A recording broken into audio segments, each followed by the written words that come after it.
গারে সুর, জোরে বলেন নাম কি?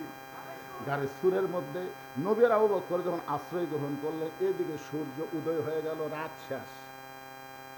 আবু সুফিয়ান বলতেছে, নেতা যেভাবে আমরা পড়া দিলাম বাড়াবার পারে না। এই তোমরা কি গল্প করো, এই ভিডিও ম্যানেরা কি গল্প করো, এই মাইক আলা আর ভিডিও ম্যান খুব সমস্যা।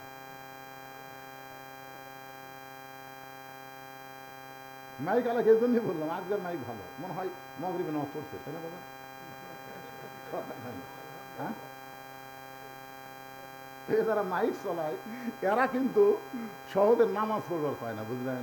আর এই ভিডিও ম্যানেরা এরা কিন্তু সব বক্তার ওয়াজ ভিডিও করে না, যেই বক্তার ওয়াজ চলে বেশি ওটাই করে, কথাটা বুঝলেন না? হ্যাঁ, এর আগে যেগুলো বক্তা করছে এরা যদি কোরআনের মহব্বতে ভিডিও করতো সব বক্তার গুলোই করতো।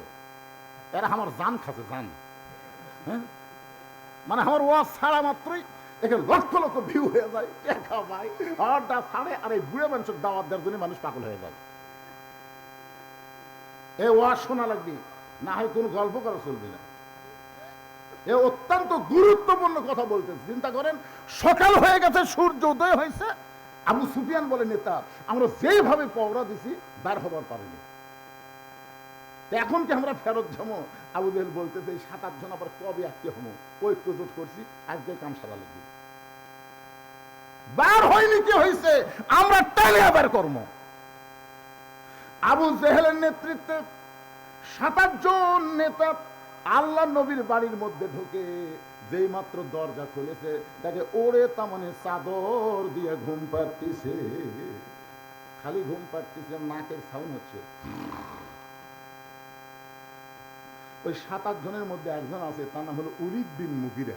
জোরেকার নাম কি? উলিদ বিন মুগিরা বলতেছে আবু জেহেলকে, নেতা আমরা তাকে ঘুম জায়গায় সারা রাত পড়া দিলাম, আর এইভাবে আরামে ঘুম পাড়তেছে।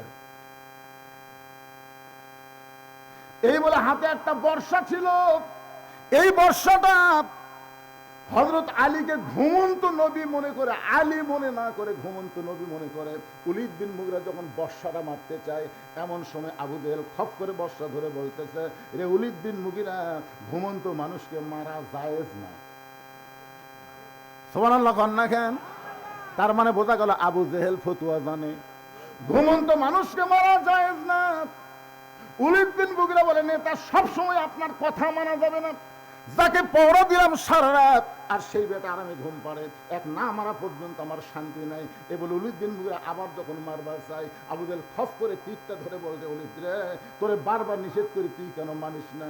উলিদ বিন মুগিরা বলে, নেতাজি আমার কলিজার মধ্যে আগুন ধরে গেছে, আমি শুধু আপনাদের এই জিকির বোঝানোর জন্য বলতেছি, আল্লাহ নবীর সবচাইতে বড় শত্রুর নাম হলো আবু জেহেল, আর সবচাইতে খারাপ দুশ্মনের নাম হলো উলিদ বিন মুগিরা। নবীর সবচাইতে বড় শত্রুর নাম কি? আবু জেহেল, বড় শত্রু, কিন্তু সবচাইতে খারাপ তার নাম হলো উলিদ বিন। সবসময় নবীকে কষ্ট দিয়েছে। উলিদ বিন মুগিরার জীবনে পড়ে দেখেন, আল্লাহ নবীকে দেখা হলে বলতো, ও মুসলমানের নবী, আপনি যদি এতই ভালো হবেন তো জন্মের আগে বাপ মা মরল কেন? আচ্ছা আপনারা বলেন তো, জন্মের আগে যে বাপ মা মরিছে এটা কি নবীর দোষ? জন্মের আগে আপনার বাপ মরল কেন? আমাকে যদি কেউ বলে, হুজুর আপনি যদি এতই বড় বক্তা হন তাহলে কালো কেন?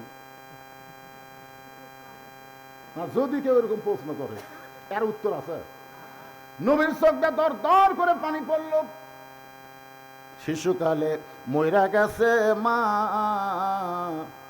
গর্ভে থাকতে মরছে পিতা, নবী চোখে দেখলেন না, কে করিবে লালন পালন, কে দিবে সান্ত্বনা, এই দুনিয়ার বড় এতিম নবী ছিলেন একজনা।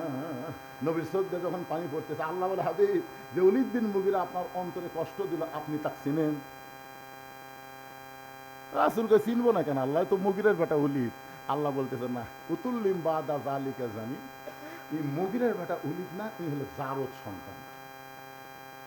রাসূল কয়, আল্লাহ আমার কষ্ট দিছে বলে কয়, না শুধু আপনি না, কিয়ামত পর্যন্ত আলেম ওলামা, নবীর ওয়ারিস এবং নবীদের বিরুদ্ধে যারা কথা বলবে তারা সকলেই হচ্ছে জারদ সন্তান। এখনো যারা নবীর বিরুদ্ধে কথা বলে এরা কি সন্তান? জারদ সন্তান। এমন একটা আয়াত আল্লাহ নাযিল করতে, ভাই এই কয়েকদিন আগে নবীর বিরুদ্ধে কি জানো কই থাকে হিন্দু, ও পুরাই মারিতে পারে। না, এরকম মারা ঠিক না, এরকম মারা উৎসাহ আমি দিচ্ছি না, কিন্তু কতগুলো লোক মনে মনে করে ঠিকই করছে। আল্লাহ নবীর বিরুদ্ধে কোনো কথা বলা যাবে, যদি বলে সে মুরতাদ হয়ে যাবে। কোরআনের আইন অনুযায়ী তাকে হত্যা করা আল্লাহ তাআলা ফরজ করে দিয়েছে। একটু মনোযোগ দিয়ে কথাগুলো শোনেন। ওলীদ বিন মুগীরা এই আয়াত নাজিল হওয়ার পরে যখন নবীর সঙ্গে আবার দেখা হয়, নবীকে যখন গালবন্ধ করবে, এখনো করে নাই, কেবল সাইজ হচ্ছে, এমন সময় নবী বললেন উতুল্লিম বাদা যালিকা জানিন। এই কথা শোনার সঙ্গে সঙ্গে ওলীদ বিন মুগীরা মারছে দৌড়, এক দৌড়ে চলে গেছে মায়ের কাছে। কারণ আরবি ভাষা মক্কার নেতারা জানে, আমাদের বাংলাদেশের নেতারা জানে, এখন জানে নাকি, কারণ ওদের ভাষাই হলো আরবি। যেই বলেছে উতুল্লিম বাদা যালিকা জানিম, সঙ্গে সঙ্গে দৌড়, কারণ বুঝবার পারছে নবী কি কইছে। কিন্তু আমাদের বাংলাদেশের নেতারা জানে না। 15.5 বছর কিন্তু আমরা দোয়া করছি, বাংলায় করিনি, আরবিতে। এক ইফতার বাড়ি যাই দেখে একজনও রোজা নেই, আমাকে দাওয়াত দেখে দোয়া করেন হুজুর, হাজার হাজার টাকা খরচ করে ইফতার আয়োজন করছি, ভালো করে দোয়া করবেন। আমি চিন্তা করলাম যারা রোজা নাই এর জন্য ভালো কি দোয়া আছে। আমি চিন্তা করলাম এটি বাংলা চলবি না, আরবি দোয়া লাগবে। আরবিতে গড় দোয়া করতেছি, ওরা খালি না বুঝাতে আমিন আমিন। আমি মনে মনে করিলাম যেখানে বাংলা হবি না সেটা আরবিত মায়ের হবি, তোর এখন কথা ঠিক না। ওলীদ বিন মুগীরা দৌড়ে মায়ের কাছে, মা মা দরজা খুলে বলে বেটা এরকম চিল্লাস কেন? ওলীদ বিন মুগীরা বলতেছে উতুল্লিম বাদা যালিকা জানিম। মায়ের চোখ দর দর করে পানি পড়তেছে। এত বছর পরে এই খবর তো কে দিল? সুবহানাল্লাহ কবেন না? এত বছর পরে এই খবর তোকে কে দিল? আমার মায়েরা যারা পর্দার অন্তর আছেন একটু মনোযোগ দিয়ে শুনবেন। এখন থেকে আপনাদের 10টা মিনিট একটু কথা শোনা লাগবে। মা উতুল্লিম বাদা যালিকা জানিম শোনার পরে ওলীদ বিন মুগীরার মা বলতেছে এই গোপন খবর তোকে কে দিল? এইটা দুনিয়ার কেউ জানার কথা না। ওলীদ বিন মুগীরা বলতেছে মা যাই বলুক না কেন কথা কি সত্য? বলে কথা তো 100% সত্য। আমি যখন যুবতী ছিলাম তখন তোমার বাবা ব্যবসার কাজে বাইরে গেল। আমি যখন যুবতী ছিলাম তখন তোমার বাবা ব্যবসার কাজে বাইরে গেল। আজকে বাংলাদেশের বহু যুবক বউ থুইয়া বিদেশে যায়, ধরে কোন যাইতে যায় না। ওলীদ বিন মুগীরার মা বলতেছে তোমার বাবা ব্যবসার যায়, এত লাভ হয়েছে, এই লাভের ধান্দায় বাড়ির যে জুয়ান বউ আছে এই কথা মনেই নেই। আমরা ছোটবেলায়, এখানে আমার শ্বশুর বসে আছে, আমি কি করি, ছোটবেলায় আমরা একটা গান শুনতাম, জামা তোর জামাইয়ের বাহারি আমি যাব না, তোমার জামাই চাকরি করে মহিলাগন্ধ সুগার মেলে, মাসে মাসে পত্র পাঠায় ঘরে আসে না, জামা তোর জামাইয়ের বাড়ি আমি যাব না। স্বামী যদি বাড়িতে না থাকে ওই বাড়ির যায় ঘর পড়া দেওয়া লাভ আছে? কথা বলেন না কেন ভাইজান? একটু মনোযোগ দিয়ে শুনবেন। ওলীদ বিন মুগীরার মা বলতেছে বেটা রে তোর বাবা ব্যবসার কাজে বাইরে যায়, লাভ এত বেশি হয়েছে, বাড়িতে যুবতী বউ আছে, এটা তোর বাপের মনে নাই। মাসের পর মাস যখন ব্যবসা করে এমন সময় আমার মনের মধ্যে একটা মিন শারীর ওয়াসওয়াসিল খান্নাস, কোরআনে আছে না নাই? শয়তান ভিতর ঢুকছে। আমি ছাদের উপর গেছি, ছাদের উপর যায় তাকায় দেখি তোর বাপের ছোট ভাই বাড়ি তাওয়াফ করতেছে। যেই বাড়িতে পুরুষ মানুষ থাকে না, ভাবি থাকে, ওই বাড়িতে দেওরারা তাওয়াফ করে। জোরে কোন কি করে? দেওরা বোঝেন না? দেওরারা তাওয়াফ করে। ভাবি বুড়িগঞ্জ বাজারে যাচ্ছি, ভাবি আপনার কি লাগবে? ও ভাবি আপনাদের সাইজ ভাবি মনে হয় আপনার বিয়ে হয় নাই। এমন কতগুলো কথা পুরুষ মানুষ মেয়ে মানুষকে যখন শোনায়, ওই মেয়েটার স্বামী থাকে না, তখন ওই যুবকের জন্য পাগল হয়ে যায়। বাংলাদেশে কিন্তু পর কিয়া বেড়ে গেছে, ধরে কোন কথা ঠিক না? এটা মারাত্মক একটা রোগ। আর একটা রোগ হলো নিশাগ্রস্ত রোগ। এই সব কথা একদিন বলা যাবে না, একটু মনোযোগ দিয়ে শোনেন। আমি একটা খারাপ মায়ের কথা বলতেছি, ওলীদ বিন মুগীরার মা। এরপরও তো একটা ভালো মায়ের কথা আছে না নাই? গভীর রাত্রে হযরত আলীকে বুকের মধ্যে নিয়ে ফোঁপায় ফোঁপায় কাঁদতেছে। আলী বলে ও ফাতেমা, হাসান হোসেন মা তুমি এমন করে কাঁদো কেন? ফাতেমা বলে স্বামী গো আমি আল্লাহর কাছে দোয়া করছি, আল্লাহ আমার দোয়া কবুল করছে। আলী বলতেছেন ফাতেমা দোয়া যখন কবুল করছে তাহলে তো কান্নার কথা না, তুমি আনন্দ করো। ফাতেমা বলে স্বামী গো কি দোয়া করছে আপনি কি শুনবেন না? আলী বলে ফাতেমা কি দোয়া করেছো? আলী ফাতেমা বলতেছে আল্লাহর কাছে দোয়া করছে আল্লাহ যেন পর্দার মধ্যে আমার মৃত্যু দেয়। আলী মুস্কি মুস্কি হাসে বলে পাগলি নাকি? সারা জীবন যেই পর্দার মধ্যে থাকছে তার মৃত্যু তো পর্দার মধ্যেই হবে, তাহলে কান্নার কারণ কি? ফাতেমার স্বামী সেই মৃত্যুটা কবে হবে আপনি কি শুনবেন না? আলী বলে ফাতেমা মৃত্যুর খবর দুনিয়ার কোনো মানুষ বলতে পারে না। ফাতেমা বলে আল্লাহ পাক আমাকে জানাইছে আজকে গভীর রাত্রে ফাতেমার মৃত্যু হবে। যেই মাত্র কইছে আজকে গভীর রাত্রে ফাতেমার মৃত্যু হবে, গাছের গোড়া কাটলে গাছটা যেমন পড়ে যায়, হযরত আলী তেমনি পড়ে গেলেন ঘরের মাঝে। মা ফাতেমা মুসকে মুসকে হাসতে, স্বামীর পড়া দেখে ফাতেমা মুসকে মুসকে হেসে ওই স্বামীর মাথাটা উড়াতড়ো করে নিয়ে কপালে একটা চুমু দিয়ে বললেন, স্বামী গো, আমি আমার বাবার কাছে শুনেছি আল্লাহ আপনাকে স্পেশাল দুইটা পাওয়ার দিয়েছে। এক নম্বর পাওয়ার হলো আপনি হলেন পৃথিবীর শ্রেষ্ঠ বীর, দুই নম্বর পাওয়ার হলো আপনি হলেন পৃথিবীর শ্রেষ্ঠ জ্ঞানী। আপনি পৃথিবীর শ্রেষ্ঠ বীর শ্রেষ্ঠ জ্ঞানী হয়ে বইয়ের মরার খবর শুনে আপনি কেমন করে এমন করে পড়ে গেলেন? আপনি কি জানেন না এই দুনিয়া থাকার জায়গা না, এই দুনিয়াতে আসলে যাইতে হবে। আমার সামনে যত মানুষ বসে আছেন ভাই, আমি যেই বলবো আসলে, আপনার বলবেন যাইতে হবে। আসলে কোথায় যাবেন একটু খেয়াল করেন, যে কোনো সময় যাওয়া লাগবে। কবিতার গানের মধ্যে বলতেছে, কিন্তু যেদিন ডাক পড়িবে, কিন্তু যেদিন ডাক পড়িবে কবর মাঝে যাইতে, জোগাড় কিছু করছো বন্ধু তার মাঝে বিছাইতে। ফাতেমা বলে, স্বামী গো আপনি ওঠেন, আমি দুনিয়া থেকে বিদায় নেওয়ার পরে আমার তিনটা চাওয়া আপনাকে পুরা করা লাগবে। আলী ফাতেমার কপালে চুমা দিয়ে বলে, ফাতেমা দুনিয়ার জীবনে গরিব ছিলাম বলে তুমি কিছুই চাইলা না, মরার পরে তুমি কি চাইবা ফাতেমা? ফাতেমা বলে, এক নম্বর চাওয়া হলো রাতের অন্ধকারে আমাকে দাফন করা লাগবে। আমার দুই নম্বর চাওয়া হলো আমার কিন্তু জানাজার ব্যবস্থা করবেন না। আমার তিন নম্বর চাওয়া হলো আমার লাশটা কিন্তু খাটনিতে তুলবেন না, কারণ বর্তমানে হিসাব করে দেখলাম চারজন পুরুষ ফাতেমার নাই যে খাটনি কান্দে নিয়ে গোরস্থানে যাবে। আমার বাবা যদি দুনিয়াতে জীবিত থাকতো, মরা মেয়ের লাশের খাটনি বাবা কান্দে নিবার পারত। আমার হাসান হোসেন যদি বড় হইতো, মায়ের লাশের খাটনি কান্দে নিবার পারত। ওগো স্বামী, আমার হাসান হোসেন বড় ছোট, আমার বাবা 6 মাস আগে দুনিয়া থেকে বিদায় হয়ে গেছে। আপনি শুধু আমার লাশটা কান্দে করে নিয়ে ওই জান্নাতুল বাকির পূর্ব কোণায় সবুজ রঙের একটা বাতি জ্বলবে, ওই বাতি বরাবর আমাকে দাফন করবেন। আমার কবর খুঁড়তে যদি আপনার কষ্ট হয়, তাহলে আপনার একান্ত বন্ধু যদি কেউ থাকে দুনিয়ায় তারে বলবেন সে যেন গোপনে ফাতেমার কবরটা খনন করে দেয়। আবু যর গিফারি হযরত আলীর পরম বন্ধু, তাকে বললেন, ভাইজান আজকে রাতের বেলায় একটা গোপনে কবর খনন করতে হবে। আবু যর গিফারি বলতে, আলী ভাই এখন পর্যন্ত দুনিয়ার কেউ মৃত্যুবরণ করে নাই, তাহলে রাতের বেলা কেন কবর খোঁড়া লাগবে?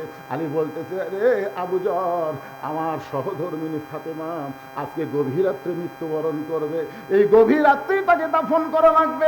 আবু যর গিফারি কোদাল নিয়ে জান্নাতুল বাকির পূর্ব কোণায় সবুজ রঙের বাতি বরাবর তাকায় দেখে, যেই বাতির কোনো তার নাই, যেই বাতির কোনো সুইচ নাই, বিনা তারে বিনা সুইচ আমার আল্লাহ তাআলা অটোমেটিক জ্বালায়া দিছে। লিল্লাহে তাকবীর। ওই বাতির আলো গোলাকার হয়ে পড়ে নাই, আলো 4 কোণা হয়ে পড়েছে কবরের মতন। আবু যর গিফারি কোদাল দিয়া কবর খনন শুরু করে দিলেন। কবর খুঁড়তে খুঁড়তে এক সময় আবেগে বলতেছে, কবর রে তুই কি জানিস রে কবর, দিনের বেলা কবর না খুঁড়ে এ রাতের বেলা কেন কবর খুঁড়তেছি? কবর এমন একজন মেয়েকে এই কবরে দাফন করা হবে, আল্লাহ নবীর মেয়ে হওয়ার পর নবী তাকে মা বলে সম্মান করেছে। কবর রে খবরদার বেয়াদবি করবি না। তুই কি জানিস রে কবর, এমন একজন মাকে এখানে রাখা হবে যার 2টা সন্তানকে আল্লাহ জান্নাতের যুবকদের সর্দার ঘোষণা করেছে। কোদাল দা কবর খুঁড়তে খুঁড়তে এক সময় আবু যর বলতেছে, কবর রে তুই কি বলতে পারিস কবর আমি রাতের বেলা কেন খুঁড়তেছি? হযরত আলীর সহধর্মিনী ফাতেমাকে এই কবরের মধ্যে রাখা হবে। এই কথা বলে আবার যখন কোদাল দা কবর খুঁড়তে চাই, হঠাৎ কবরের ভিতর থেকে একটা আওয়াজ আসতেছে। এটা কিন্তু ফাতেমার জন্য বলতেছে না, এটা আমরা যারা বসে আছি আসলে যাইতে হবে সবার জন্যই কবর কিন্তু বলতেছে। কার মা, কার মেয়ে, কার বিবি, এইটা কবর দেখবে না। আমল যদি ভালো হয় কবর জান্নাতের বাগান হয়ে যাবে, আমল যদি খারাপ হয় কবর জাহান্নামের গর্ত হয়ে যাবে। বাজান এই কথা শোনার পর আবু যর গিফারি কোদাল ফাইলা দিয়ে দৌড় মারছে, আর কবরস্থানের মধ্যে তাকে পাওয়া যায় নাই। নির্দিষ্ট সময় হযরত আলী ফাতেমার দেহখানা নিয়ে ওই দাফন করার পরে আল্লাহর কাছে বলতেছে, আল্লাহ এই ফাতেমার পর্দাকে কবুল করে নাও। হঠাৎ হযরত আলী দেখতে পায় কয়েকটা পুরাতন কবর, এখনই ফাতেমার কবর দিলে সেই নতুন কবর নাই। চিল্লাই বলে ফাতেমার কবর, ফাতেমার কবর। কে যেন বলে আলী রে, ফাতেমা পর্দানিশী, আল্লাহ তার কবরটাকেও পর্দা করে জোহরা ডিগ্রি তাকে দান করেছে।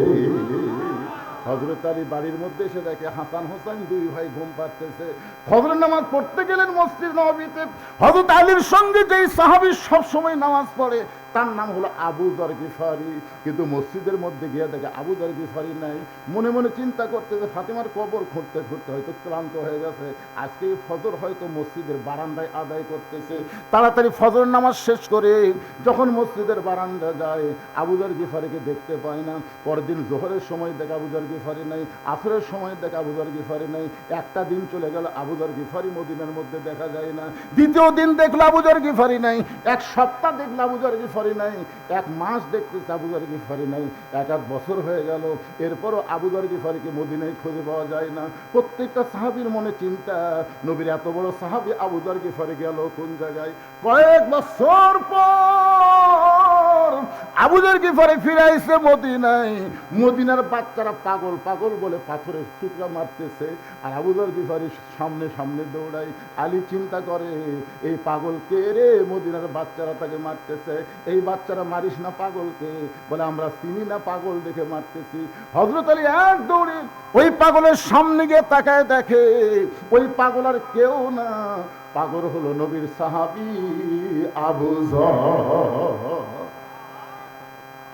হযরত আলী সামনে দাঁড়ায় বলে, আবু যর ভাই, আমার ফাতেমার কবর খুঁড়তে খুঁড়তে কোথায় হারায় গেলি?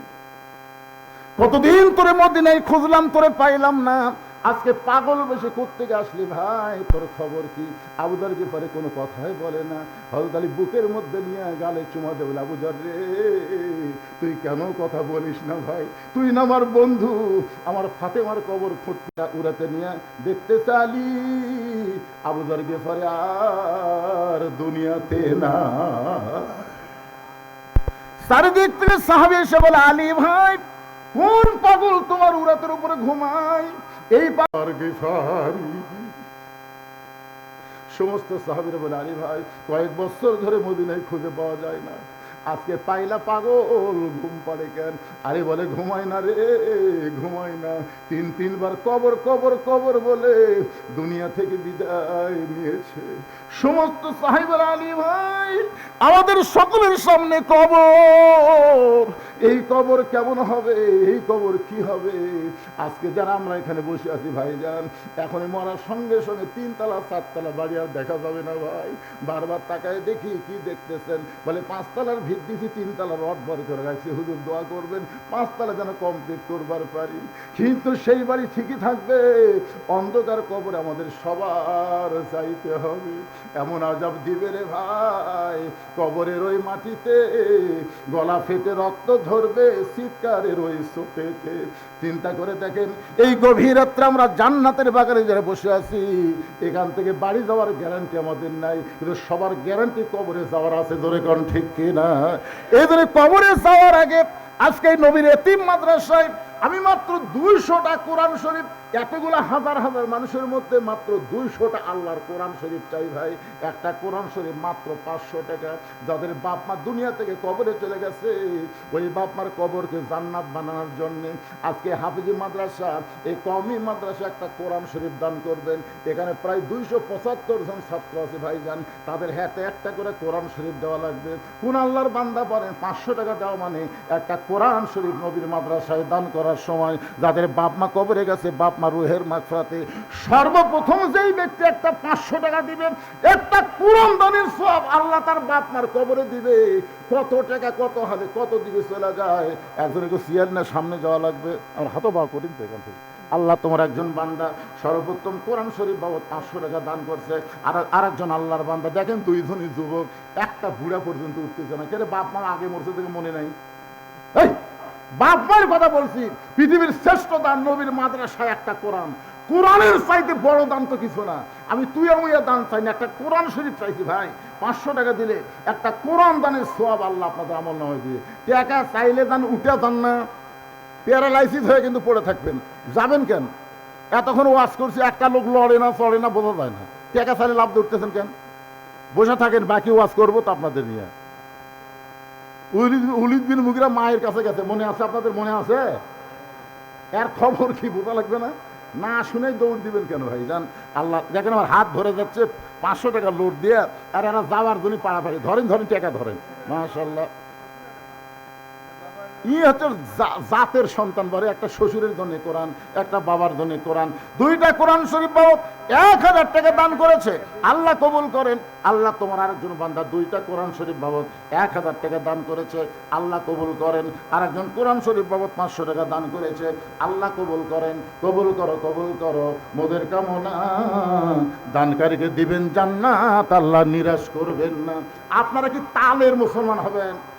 টাকা না দিলে বসে থাকেন। 500 টাকা যদি না থাকে 10 টাকা দিবার পারবেন না? এই 10-20 টাকা দিবার পারবেন আপনারা? এই মাদ্রাসার বাচ্চারা ব্যাগ নিয়ে যাবে, রুমাল নিয়ে যাবে। যিনি যা পারেন আল্লাহর কোরআনকে মহব্বত করে জীবনের শেষ দান মনে করে দিবেন। মনে করেন না যে বেঁচে থাকবো বহুদিন। না রে ভাই, আজকের মাহফিল শেষ হতে পারে, আজকের মোনাজাত শেষ মোনাজাত হতে পারে। এই জন্য আল্লাহর রাস্তে ভিতরে ব্যাগ না ধরে মাদ্রাসার তাল বেলুন কোথায় গেল রে? ভিতরে ব্যাগ না ঘোরো। আল্লাহ তোমার একজন বান্দা কোরআন শরীফ বাবদ 500 কিসের শেষ করলো রে বারে? যাক না কেন, আপনি কোন ধানের ঠিপের মধ্যে সবই ধান। আচ্ছা, আপনার কোন ধানের ঠিপের মধ্যে সবই ধান মনে হচ্ছে, বিশাল ঠিপ, সব ধান। ফ্যান দিয়ে বাতাস দেন, ফ্যানের বাতাস দিয়ে দেখেন তো চিটা পাতান কি থাকবি না উড়ে দেবি? তো আদায় মানে ফ্যানের বাতাস পাগলা। চিটা পাতানো গিয়ে ওয়াজ করে কি হবে? যাক, চিটা পাতানো চলে যাক, অসুবিধা কি? আপনারা দেখেন তো টাকার ঠিক কি কম হচ্ছে, এলো সব 500 টাকা লোক। দেখে পাচ্ছেন আপনারা? টাকার ঠিক হয়ে যাচ্ছে। আপনারা বসে থেকে কি দেখতেছেন? আল্লাহর একজন বান্দা 500 টাকা, আর একজন কোরআন শরীফ বাবদ 500 টাকা, আর একজন আল্লাহর বান্দা 4টা কোরআন শরীফ বাবদ 2000 টাকা। আবার কি দিছে রে? চশমা ছাড়া তো কাম হচ্ছে না। 2000 টাকা 4টা কোরআন শরীফ বাবদ। মুসাম্মা জলি আক্তার একজন মা ফার্স্ট হয়ে গেল। মাই দেখেন ফার্স্ট হয়ে গেল। এখনো পর্যন্ত কোনো মরদ পারেনি রে 4টা কোরআন শরীফ দিবে। জলি আক্তার 2000 টাকা 4টা কোরআন বাবদ করছে দান। আর একজন 500 টাকা একটা কোরআন শরীফ বাবদ দান করেছে। আল্লাহ দানকে কবুল করেন, আল্লাহুম্মা আমিন। ওই যে কাগজ কলম নিয়ে গেছে, কেউ যদি বাকিতে লিখে দেন, ওখানে লিখে দেন আলু দেন, ধান দেন। আলুর এবার যে দাম, আগামীতে দাম হবে ইনশাল্লাহ। দেন। আর সদকা তো তারুদ্দুল বালা, দান সদকা করলে আল্লাহ বালা মুসিবত দূর করে দেয়। আল্লাহ তোমার একজন বান্দা 2টা কোরআন শরীফ বাবদ 1000 টাকা দান করেছে। আল্লাহ দানকে কবুল করেন। এখন খোলাখুলি কি বন্ধ করে থো, খোলাখুলি না। আল্লাহ আর একজন কোরআন শরীফ বাবদ 500 টাকা দান করছে, আল্লাহ কবুল করেন। আল্লাহর একজন বান্দা 2টা কোরআন শরীফ বাবদ 1000 কোরআন শরীফ বাবদ আল্লাহ তোমার একজন বান্দা 500 টাকা দান করছে, আল্লাহ দানকে কবুল করেন। আমি বলেছি পৃথিবীর শ্রেষ্ঠ দান নবীর মাদ্রাসায় একটা কোরআন। অনুনাজ্জিলু মিনাল কোরআনি মা হুয়া শিফাউ ওয়া রাহমাতুল লিল মুমিনিন। একটা কোরআন শরীফ দান করেন, 1-8 বছর ডাক্তারের কাছে যাওয়া লাগবে না। কি হলো? অসুবিধা কি? আল্লাহ এটা কি দিছে আবার? ফতুয়া না দান বাড়ে না? মাশাআল্লাহ। 500 টাকা নগদ, 5টা কোরআন শরীফ বাকি। আমরা কিন্তু কোরআন শরীফ চাচ্ছি না। আপনি 5টা কোরআন শরীফ কিনে না মাঝে সাথে দেবেন, সেটা আমরা চাচ্ছি না। আমরা কোরআন শরীফ বাবদ 5টা মানে 2500 টাকা চাই। আপনি এখানে লিখবেন কোরআন শরীফ বাবদ 2500 টাকা। ওরা কোরআন শরীফ কিনে না দিবি। এই মাদ্রাসার ছাত্ররা সেটা পড়েই না, কারণ মাদ্রাসার কোরআন, নুরানি কোরআন, এগুলো কোরআন তাই বলে সব কোরআনই এক, কিন্তু পড়ার জন্য কতগুলো কোরআন সহজ হয়। আর সেই মাদ্রাসার কোরআন আপনারা আনবার পারবেন না, টাকা দিলেই হবে ইনশাল্লাহ। মহব্বতে জিকিরে লা ইলাহা ইল্লাল্লাহ, লা ইলাহা যারা দাঁড়াইছেন আল্লাহর রাস্তায় বসেন, লা ইলাহা লা ইলাহা ইল্লাল্লাহু মুহাম্মাদুর রাসূলুল্লাহ সাল্লাল্লাহু আলাইহি ওয়াসাল্লাম। ওলীদ বিন মুগীরার মা বলতেছে, বাবা রে, তোমার বাবা মাসের পর মাস যখন বাইরে থাকে, এমন সময় আমার ভিতরে শয়তান ঢুকলো, মিন শারিল ওয়াসওয়াসিল খান্নাস। আমি মনে মনে একটা গান শুরু করে দিলাম, একা একা কেন ভালো লাগে না, কোনো কাজে মন যেন বসে না, আমার কি হতে কি হইয়া গেল।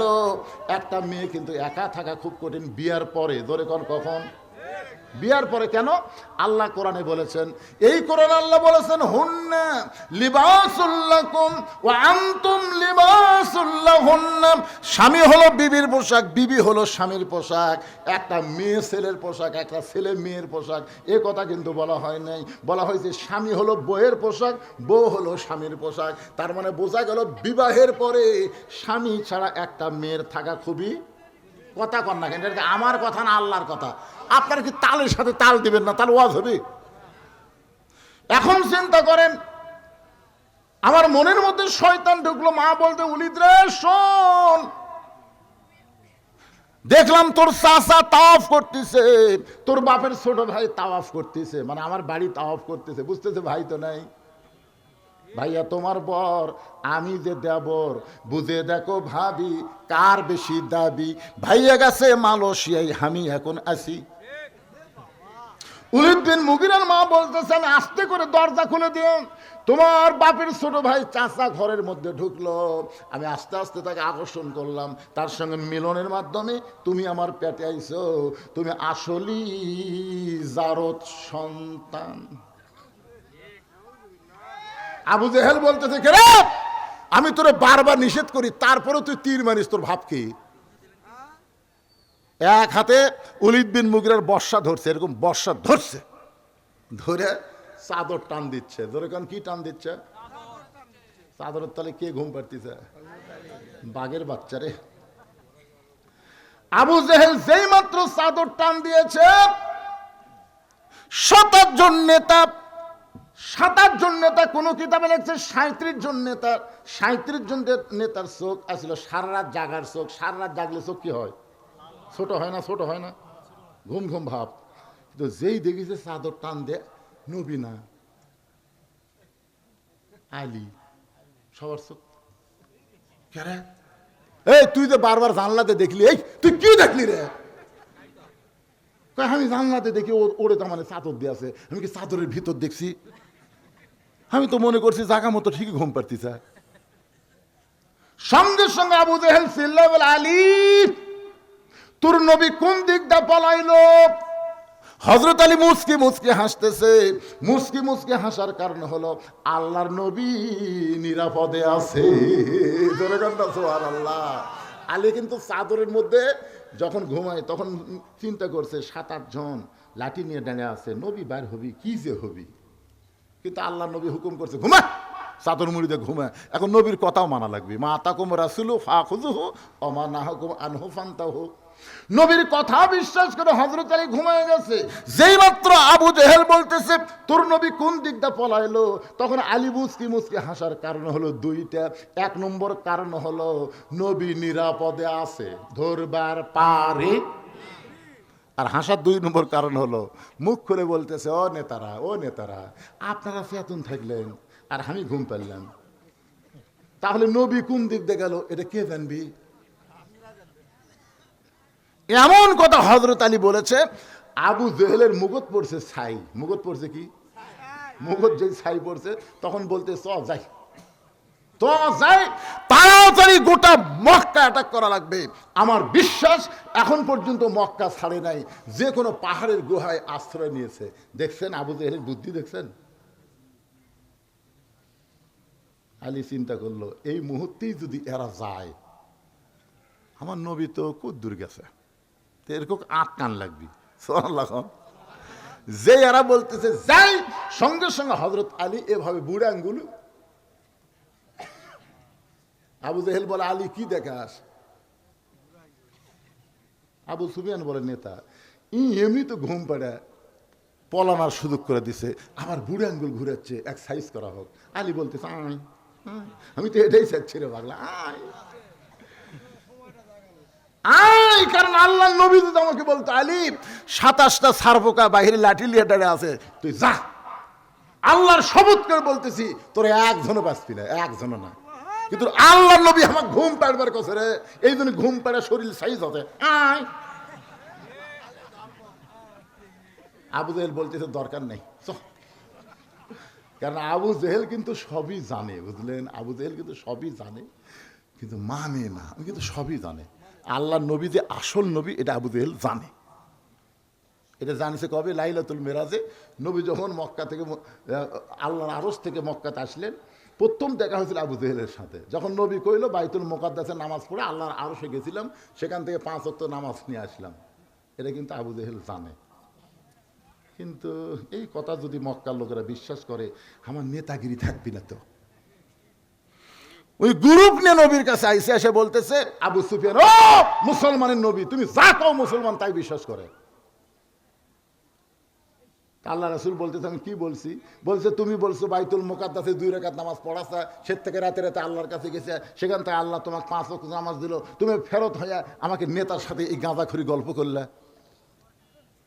আল্লাহ রাসূল বলে আমি যা বলেছি সত্যিই বলেছি। আবু বকর, ওমর, ওসমান সবাই বলে নবী যা বলেছে সাদ্দাক্তা ইয়া রাসূলুল্লাহ, এক বিন্দু মিথ্যা নয়। জোরে কর সুবহানাল্লাহ। আবু সুফিয়ান বলতেছে নবী যা বলবে তোমরা তো তাই মানবে, কিন্তু আমাকে একটা প্রশ্ন আছে। আল্লাহ রাসূল বলে কি প্রশ্ন? বলে প্রশ্ন হলো আমাদের নেতা আবু জেহেল 2 বার বাইতুল মুকাদ্দাসে গেছে, 2 বার, যেখানে যাইতে লাগে 30 দিন, আসতে লাগে 30 দিন, আর তুমি কইলা আজকে রাত্রেবেলা নাকি সেই বাইতুল মুকাদ্দাসে 2 রাকাত নামাজ পড়ালা। আমাদের প্রশ্ন হলো, আমাদের নেতার প্রশ্ন হলো বাইতুল মুকাদ্দাসের দরজা জানলা কয়টা? খালি দরজা জানলার হিসাব দিবে, আমরা এখান থেকে চলে যাব। আবু বকর বলে রাসূলুল্লাহ এরা দরজা জানলার খবর জানতে চাই, আপনি কি দিবার পারবেন? রাসূল বলে আবু বকর আমি শুধু বাইতুল মুকাদ্দাসের মধ্যে ইমামতি করেছি, দরজা জানলা তো গুনবার যাই নাই। আপনাকে এই বিল হামলা মসজিদ আছে না নাই? এখানে বুড়িগঞ্জ মসজিদ আছে না নাই? তা আপনি মসজিদে জোহর নামাজ পড়লেন, এক লোক বলতে ভাই সত্যি কি নামাজ পড়ছেন? সামনে কাতার করছি ভাই, বিশ্বাস হয় না। আরে বিশ্বাস কেমনে হবে সেটা কো, তো মসজিদের কয়টা ফ্যান আছে কোন?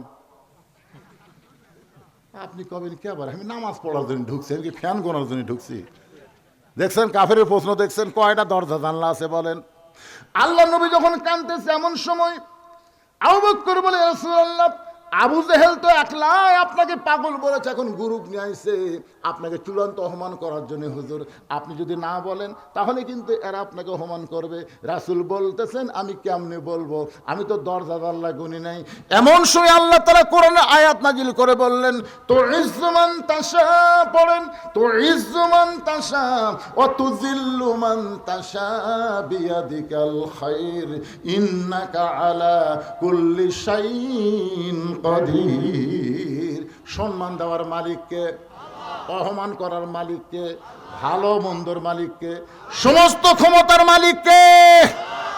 ফেরেশতা জিবরাইল এসে বলতেছে ইয়া রাসূলুল্লাহ আপনি জানেন আল্লাহর আরশে যাওয়ার কারণে আপনার ডিগ্রি হলো আরাফানা লাকা যিকরাক, আর আপনাকে অপমান করবি। নবী বলতেছে আমি তো দরজা জানালার খবর জানতেছি না জিবরাইল। জিবরাইল বলতেছে আপনি জানা লাগবে কেন? গোটা বাইতুল মুকাদ্দাস আপনার সামনে হাজির করতেছি, আপনার সামনে খালি ঘুরানো হবে, আপনি খালি দেখে দেখে বলে দিবেন, তা পারবেন না। ফেরেশতা জিবরাইল বাইতুল মুকাদ্দাস নবীর সামনে হাজির করলেন। আল্লাহ নবী দরজা জানলা দেখে যখন গুনে গুনে বলে দিলেন, আবু জেহেল বলতে চলো যাই, আবু জেহেল বলতে চলো যাই। আবু সুফিয়ান বলে চলে যাওয়ার কথা তো না, অপমান করার কথা। আবু জেহেল বলতে যাই পাগলা, আমি যা বলি তাই শোন, যাই, খামাখা গন্ডগোল করে লাভ কি? সব নেতারা চলে গেছে, চামচারা চলে গেছে, কিন্তু আবু সুফিয়ান আর যায় না, খালি পাশে পাতে ঘরে। আবু জেহেল বলে কি জানিস? এই যে আপনি চলো যাই বললেন, এটা তো বুঝলাম না। বলে এটা বুঝবার গেলে ঘরের মধ্যে চল। ঘরের মধ্যে যায় দরজা জানলা বন্ধ করে বলতেছে পাগলা এই চলো যাই মানে হলো আল্লাহর শপথ করে বলতেছি আব্দুল্লাহর এতিম পোলা হচ্ছে আল্লাহর নবী। তা আবু সুফিয়ান বলতেছে নবী যদি হয় তাহলে ঘরের মধ্যে কেন, বেড়াতে মিছিল করি। আবু জেহেল বলতেছে জানি ঠিকই মানি না, জানি ঠিকই মানি না। আজকে বাংলাদেশ অনেক মুসলমান জানে আমাদের নবী শুধু নবী না, আমাদের নবী হলো বিশ্ব নেতা, কিন্তু জানি ঠিকই মানি না, মানার দল করি না। এই বাংলাদেশে যারা মানবার বলে তাদেরকে দুই চোখে দেখে পারি না। এরা তলে তলে হচ্ছে আবু জেহেলের লোক। জানি ঠিকই মানি না। আপনার বলেন তো, এই কোরআন কি পৃথিবীর শ্রেষ্ঠ কিতাব না দুর্বল কিতাব? এটা কি আপনারা জানেন? এজোরে কারণ জানেন তো, জানি ঠিকই না। না, কোরআন আছে যেখানে, মানুষের তৈরি সংবিধান চলবে না সেখানে। জোরে কোন কথা কন না কেন? মানুষের তৈরি সংবিধানের মধ্যে ভুল আছে না নাই? আল্লাহর কোরআনের মধ্যে ভুল আছে? তাহলে সেই কোরআন থাকতে কে কি লেখা সংবিধান দিল? আর কতগুলো নেতা কয় পবিত্র সংবিধান, পবিত্র সংবিধান, সংবিধানের বাহিরে যাওয়া যাবে না। কতগুলো নেতা কয় না সংবিধানের বাহিরে যাওয়া যাবে না। কোরআনের বেড়া ঘুরতেছু, সেটার কথা নাই, সংবিধানের বাইরে যাওয়া যাবে না। আজ থেকে কোরআনের মাহফিল থেকে আমাদের জিকিরের আলোচনায় বলতে হবে, আমরা কোনো মানুষের তৈরি সংবিধান মানব না, মানতে হবে আল্লাহর কোরআনের সংবিধান। জোরে কোন কথা ঠিক কি না? সব দেখা হলো শেষ। আগামীতে বাংলার জমিনে দেখতে চাই কোরআনের সংবিধানের বাংলাদেশ। কারা কারা চান আল্লাহকে একটু হাত দেখান তো দেখি। লিল্লাহি তাকবীর। আল কোরআনের আলো, কোরআন হাদিস যেখানে, দুনিয়ার মুসলমান লিল্লাহি তাকবীর। মাশাআল্লাহ। আল্লাহ আজকের আলোচনা বক্তা এবং শ্রোতা সবাইকে আমল করা তৌফিক দান করুক। ফজরের নামাজ যেন আমরা জামাতের সঙ্গে আদায় করতে পারি, আল্লাহ যেন সেই তৌফিক দান করে। সকলে কোন আমিন। ইস্তেগফার পড়েন। আস্তাগফিরুল্লাহ রব্বি মিন কুল্লি জামমি ওয়া আতুবু ইলাই। অসুস্থ বড় ভাই দুইটা কোরআন শরীফ বাবদ 1000 টাকা দান করেছে। আল্লাহ তাকে সুস্থতা দান করে। দোয়া করবো আপনাদের নিয়ে। আপনি কিছু বলবেন? আল্লাহুম্মা আমিন। আল্লাহুম্মা আনতাস সালাম ওয়া মিনকাস সালাম, তাবারাকতা ইয়া যাল জালালি ওয়াল ইকরাম। আয় আল্লাহ তাআলা, কঠিন শীতের ভিতরে আরামের বাড়ি ঘুমকে বাদ দিয়া ল্যাব তোষকের মহব্বত কলিজা থেকে বের করে এই জান্নাতের বাগানে বসে বসে কোরআন হাদিসে আলোচনা শোনার শেষে আমি গুনাহগারের সঙ্গে রহমতের দরজায় ফকির হয়ে দোকানা হাত তুলেছে। মেহেরবানি করে আজকের মাহফিল আমাদের সকলের হেদায়েতের জন্যে, নাজাতের জন্যে, জান্নাতের জন্যে আল্লাহ কবুল করো। এই মাহফিলের শুরু থেকে শেষ পর্যন্ত যত আলোচনা হয়েছে আল্লাহ, এর মধ্যে যদি ত্রুটি হয়, ভুল হয়, মাফ করে দাও। এর যা হাদিয়া মঞ্জুর করো। সোনার মদিনায় নবী পাকের রওজা মুবারকে আল্লাহ কবুল করে নাও। তামাম আম্বিয়ায়ে কেরাম, আসহাবে কেরাম, তাবিঈনে কেরাম, তাবিঈনে কেরাম, তামাম পৃথিবীর মাটির নিচে যত মুমিন মুমিনা আছে আল্লাহ, সকলের আরওয়াহ হাদিয়া কবুল করো। আল্লাহ যার নামে তমিজউদ্দিন মাদ্রাসা, আল্লাহ তার কবরকে জান্নাতের টুকরা বানায় দাও। আল্লাহ আমরা যারা এখানে হাত তুলেছি, আমাদের জনম দুঃখনী মা যাদের কবরে চলে গেছে, ছোট্ট একটা শব্দ হলো মা, এর নামের মধ্যে কি মধু। যাদের মা নাই তারাই বুঝতেছে।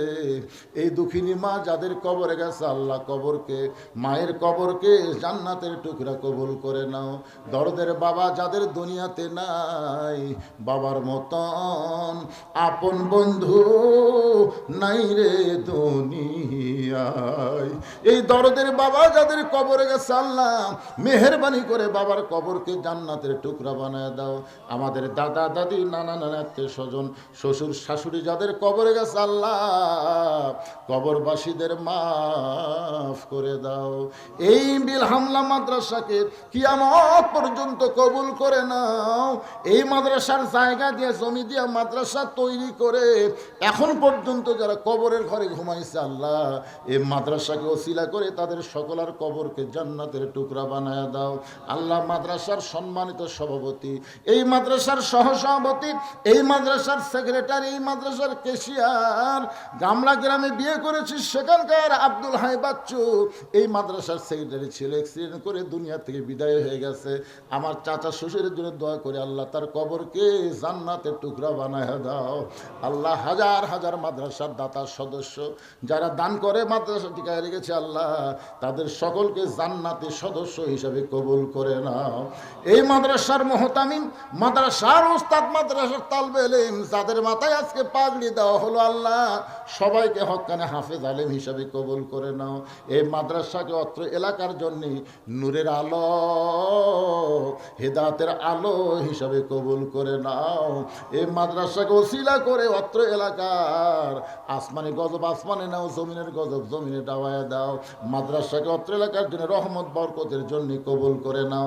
আমার সম্মানিত মা বোনেরা, পর্দার অন্তরালে বসে বসে ওয়াজ শুনেছে, আবিদা সালিহা পর্দার কবুল করে মা ফাতেমার চরিত্র দান করে দাও। আল্লাহ গো, আজকের মাহফিলে আমার শ্বশুর সহ অনেক আপনজন আত্মীয় স্বজন যারা আমার সঙ্গে হাত তুলে আমিন আমিন করতেছে, মাওলা যার দুই হাত পছন্দ হয় সেই দুইটা হাতের ওসিলায় গোটা মাহফিলকে আল্লাহ তুমি কবুল করে নাও। একটা মিনিট কতজনকে কত কি দিলাম, যাবার কালে একজনারও দেখা না পাইলাম। ও আমার সাদের মালা যাই রে ছিঁড়ে, রইব না আর বেশি দিন তোদের মাজারে। মিশে মায়ায় বন্দি থাইকা করলাম কত খেলা, পশ্চিমে তাকায়া দেখো তোমার ডুইবা গেছে বেলা। এক পলকের নাই ভরসা, মিশে সকল আশা, কখন বুঝি দারুণ ঝড়ে ভাঙবে তোমার বাসা। কত মানুষের জানাজার নামাজ আমরা পড়েছি, এই দুই হাত দিয়া কত কবরে আমরা মাটি দিয়েছি, এই দুই হাত দিয়া নিষ্ঠুর হয়ে কত লাশ অন্ধকার কবরে নামাইছে। মরে যাব আমরা, কেউ থাকবো না দুনিয়ায়। আল্লাহ যেদিন আমাদের মৃত্যু হবে, দিনটা যেন জুমার দিন হয়, মাসটা যেন রমজান মাস হয়। ইমানের সাথে ইজ্জতের সাথে এই দুনিয়া থেকে বিদায় নেওয়ার কালে আমাদের জবানে জারি করে দিও লা ইলাহা ইল্লাল্লাহু মুহাম্মাদুর রাসূলুল্লাহ সাল্লাল্লাহু আলাইহি সাল্লাম। আসসালামু আলাইকুম ওয়া রাহমাতুল্লাহি ওয়া বারাকাতুহু।